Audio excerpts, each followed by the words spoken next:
네, 저는 디지털 혁신의 주인공인 스타트업들이 당면하고 있는 기회와 위협을 설명드리고 생태계의 중요성을 말씀드리려고 합니다.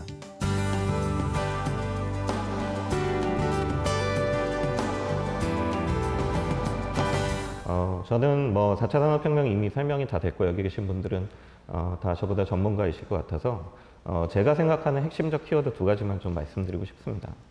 첫 번째는 4차 산업혁명은 결국 디지털 경제로 전면적 전환이라는 그 표현을 저는 들고 싶고요.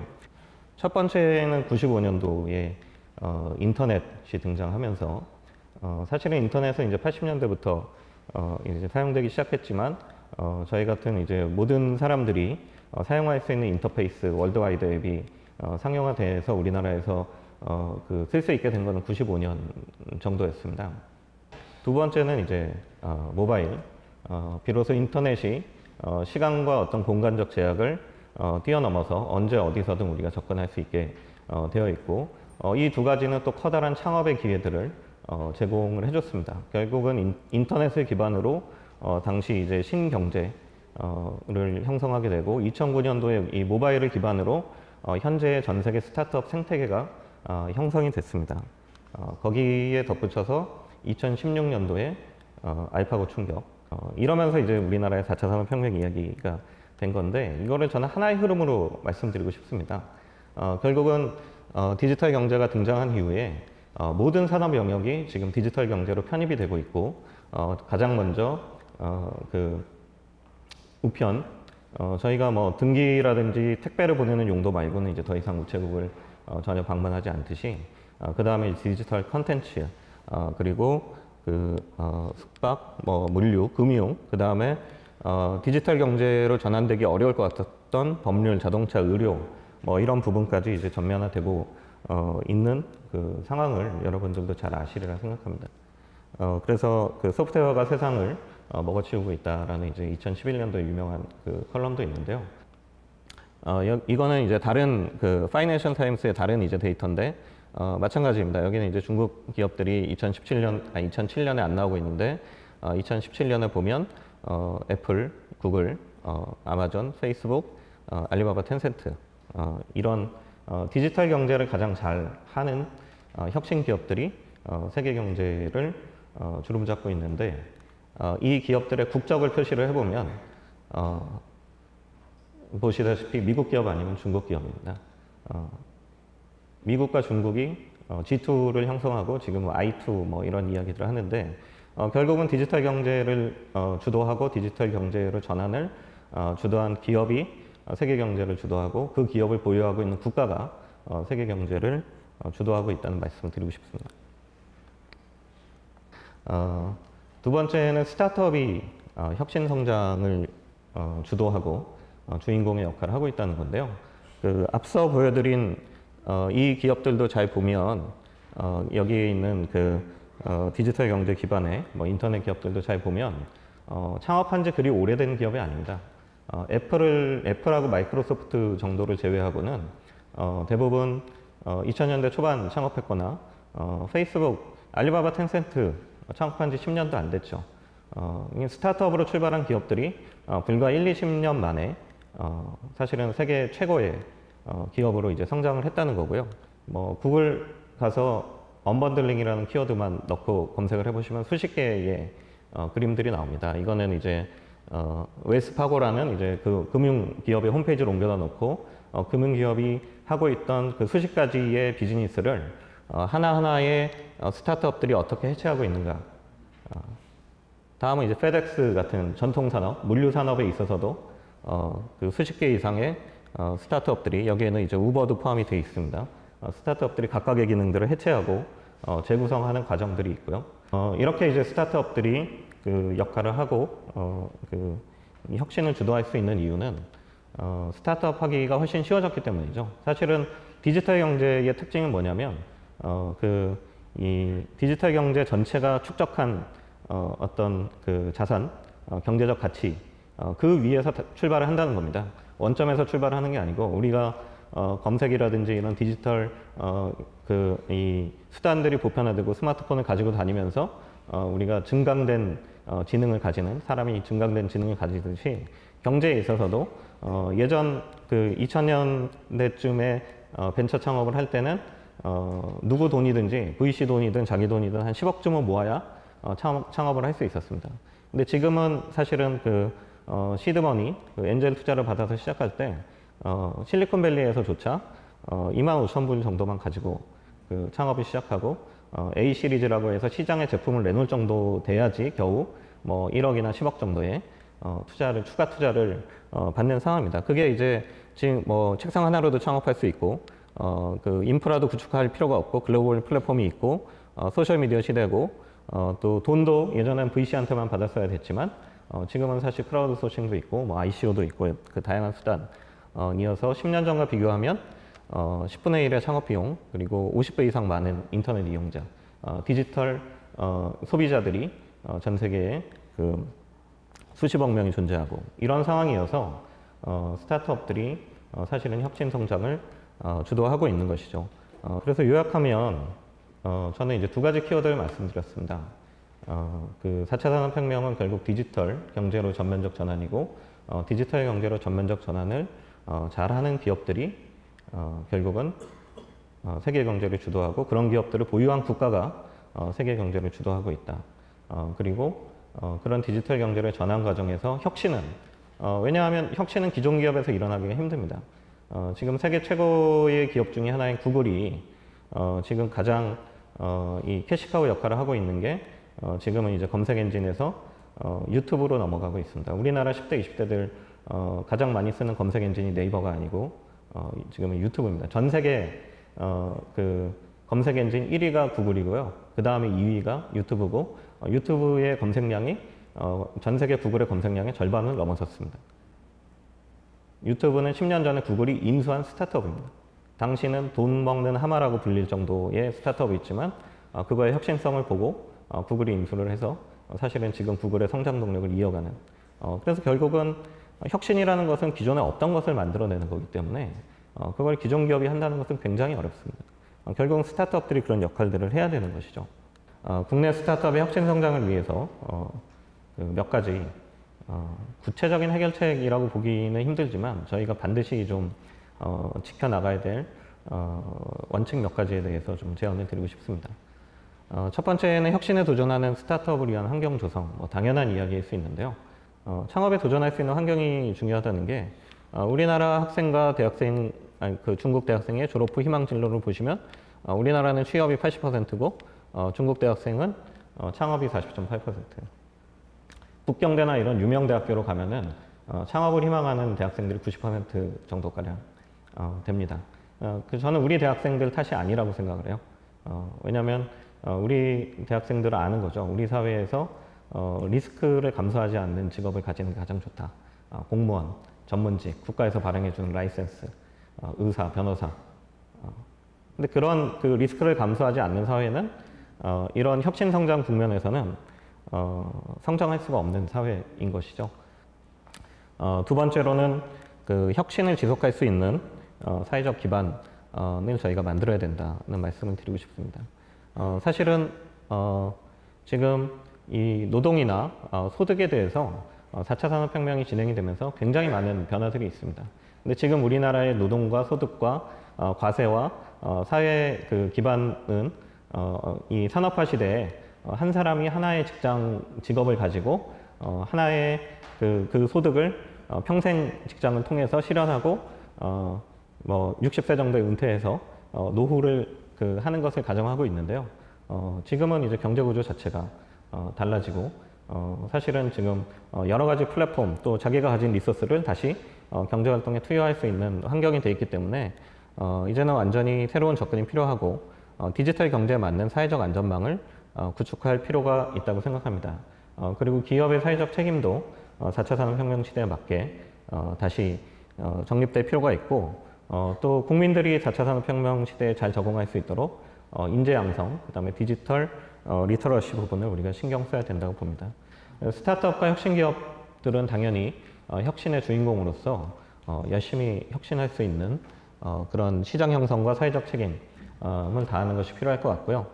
그리고 대기업 투자자, 시장 참여자들이 혁신을 일으키는 스타트업들에게 과감히 투자하고 혁신의 성과물을 나눠 가질 수 있는 그런 환경이 돼야 된다고 봅니다. 그리고 정부와 공공 영역은 선수로 나서지 말고 도와주는 역할을 충실히 할 필요가 있습니다.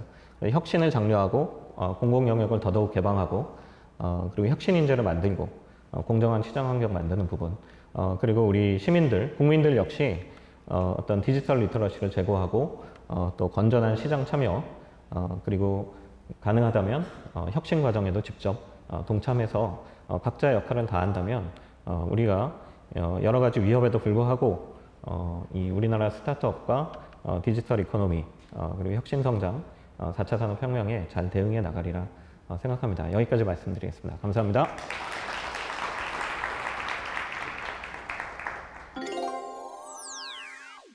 최근 침체된 국내 경제 상황을 타개할 수 있는 인공지능과 빅데이터와 같은 소프트웨어 자본의 중요성을 강조하고자 합니다.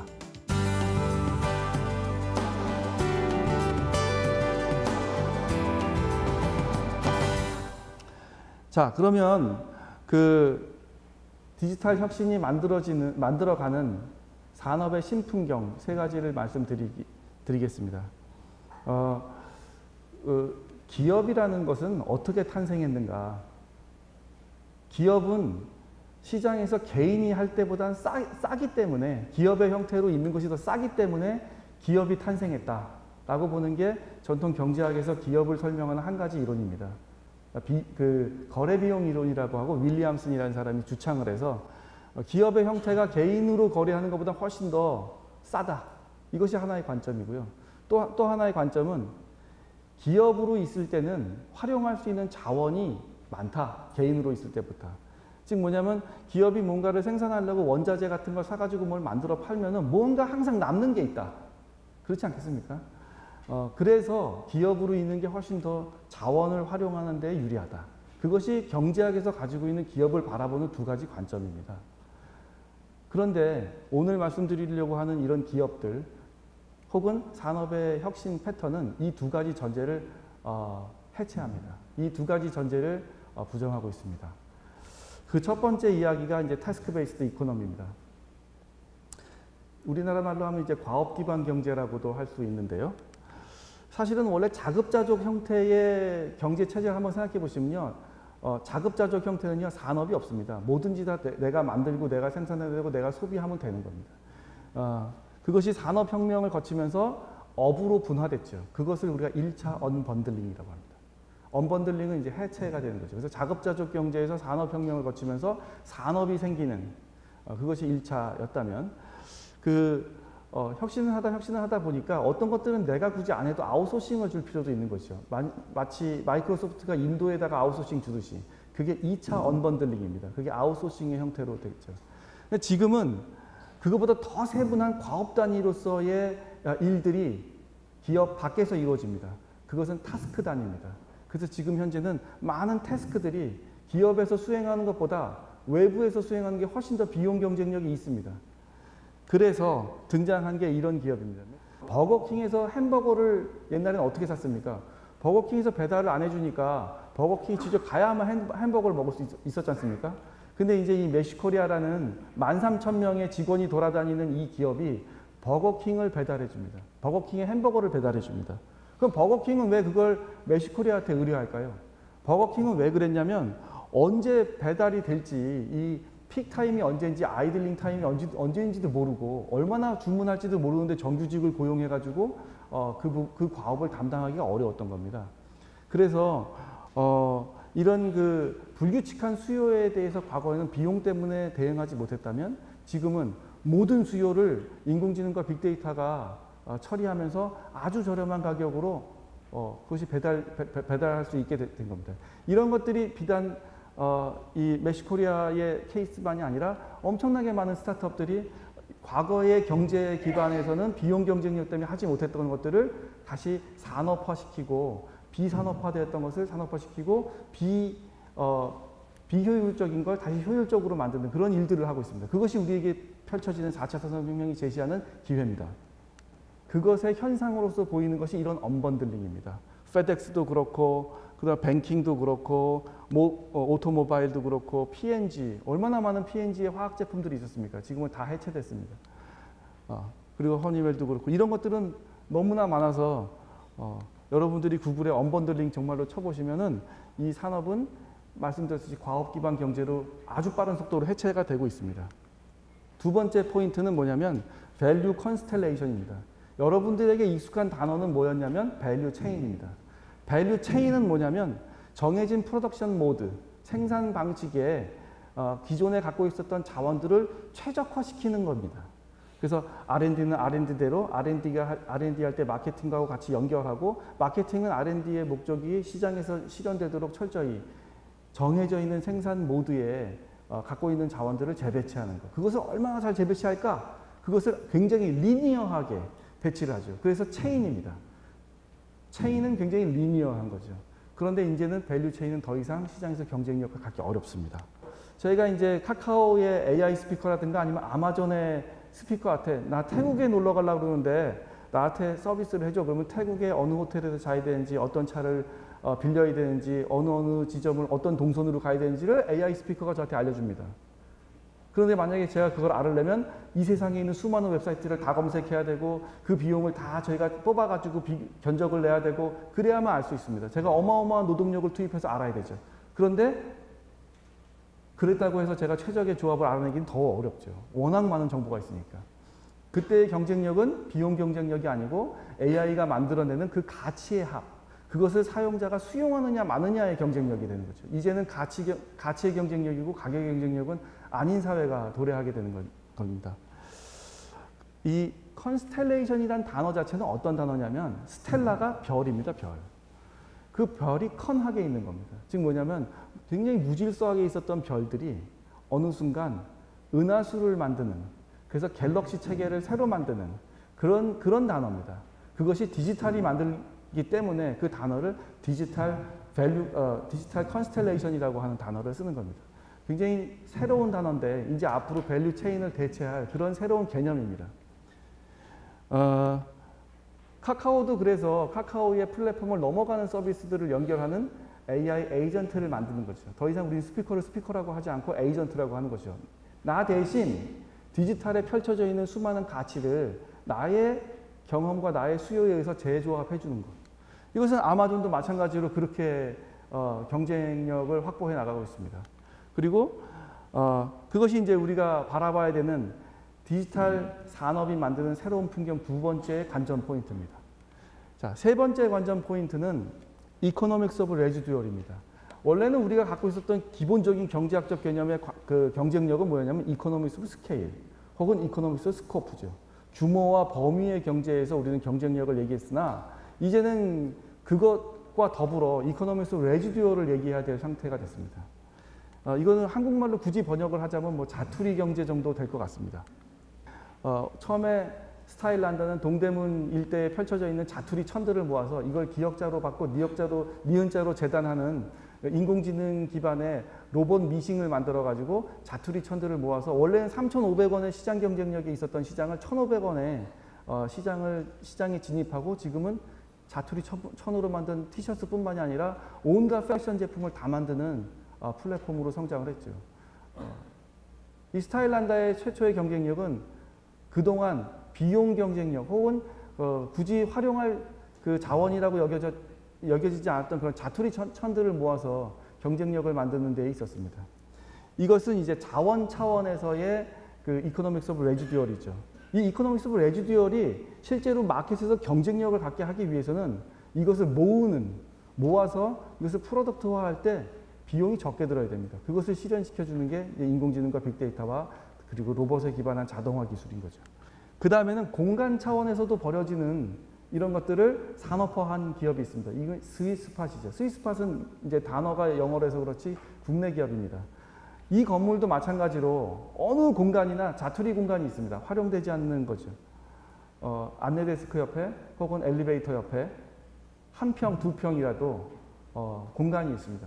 그 공간을 활용해서 거기에 팝업 스토어를 열거나 아니면 간단한 이벤트를 열어서 새로운 시장으로 만드는 그런 기업입니다. 스위스팟이라는 이 기업은 국내의 유명한 건물들의 모든 공간들을 가치화시켜줍니다. 거기에 2, 3일짜리 이벤트를 열어서 화장품을 판다든가 거기에 유동인구들을 조사하죠. 그래서 이 A 건물은 30대에 미혼인 사람들이 많이 지나다닌다. 그러니까 30대 미혼을 타겟으로 한 제품을 갖다가 프로모션하기엔 적재적소다. 그래서 관련된 기업들에게 그걸 연결시켜주면서 그것을 가치화하죠. 빌딩주는 원래는 놀던 공간이었는데 이 기업이 들러붙어서 가치를 만들기 때문에 빌딩주는 너무 좋아합니다. 그리고 빌딩의 가치가 올라갑니다. 심지어 이제는 빌딩을 지을 때 어떻게 지어야 될지 컨설팅도 받습니다. 이 기업은 인터넷을 기반으로 하기 때문에 장소도 구애받지 않죠. 그래서 이제는 홍콩에 있는 기업도 이 기업에게 의뢰해서 공간을 좀 구성해달라고 하고 가치를 부여해달라고 합니다. 이 기업은 전 세계의 자투리 공간들이 다 이 기업에 있어서는 기회입니다. 자, 이 소프트웨어는 이 세 가지 포인트로 디지털 산업의 새로운 풍경들을 만들어 나가고 있고요. 그런 소프트웨어 혁신이 만들어내는 새로운 일자리가 특수고용직이 좀 많아진다면 그분들이 수행하고 있는 그 과업에 정당한 대가를 줘야 될 것 같지 않습니까? 그러면 이제 과업 수당, 대가 산정에 대한 사회적 합의가 필요한 부분이 또 생기게 됩니다. 그 다음에 이제 우리가 그 최소 생계비 혹은 기본소득을 많이 얘기하는데 기본소득은 어떤 나라는 기본소득을 주면 노동의욕이 감소해가지고 일 안 할 것이다. 어떤 나라는 기본소득을 주고 최저생계비를 보장해주면 노동을 더 열심히 할 것이다. 이런 게 있습니다. 스위스는 이제 노동 못한다고 그러고 카나다는 그래도 더 고차원적인 가치를 위해서 인간이 더 열심히 노동할 것이고 이 논쟁은 굉장히 첨예하기 때문에 이 문제 풀기가 쉽지 않습니다. 근데 우리가 이 문제와 더불어 한 가지 더 고민해야 될 것이 무엇이냐면 최소 생계 과업입니다. 이젠 과업 기반 경제가 부상하면서 많은 과업들이 본연의 직업 말고도 창출이 많이 되는데 그 과업들이 충분하다면 최소 생계를 유지할 수 있는 과업들을 내가 수행하면 그리고 또한 그 과업에 적당한 수당을 받는다면 그것이 기본소득이 되기 때문에 이 사회적으로 많은 사람들에게 최소 생계 과업을 보장해 주는 쪽도 우리가 한번 생각해 볼 필요가 있다. 이제 이렇게 생각이 들고요. 그 다음에 이제 기존의 산업과 기업을 바라보는 눈.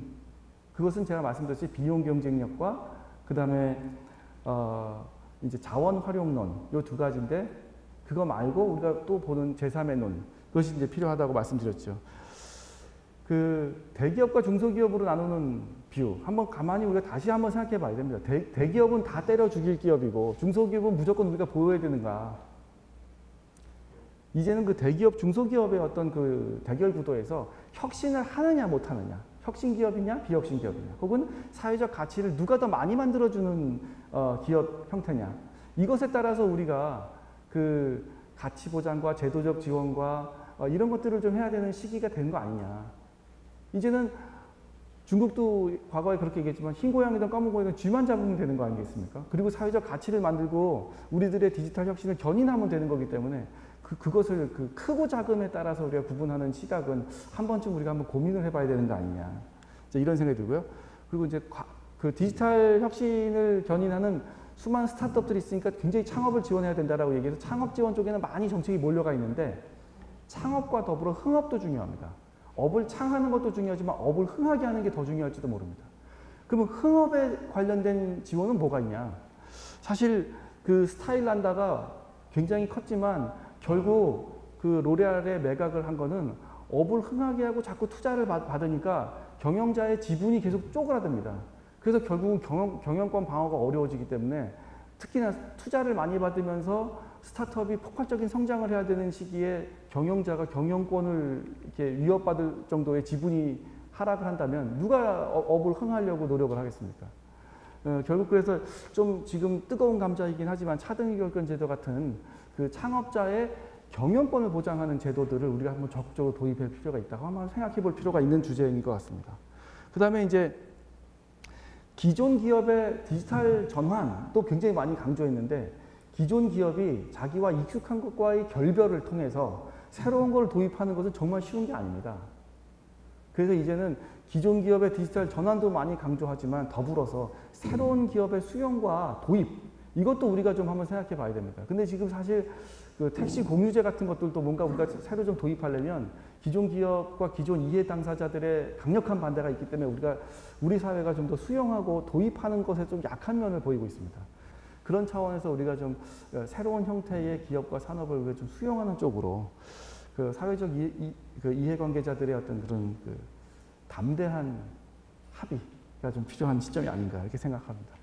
이상으로서 여러 가지 그 산업에 대한 디지털 혁신을 바라보는 3가지 관점을 말씀드렸습니다. 감사합니다.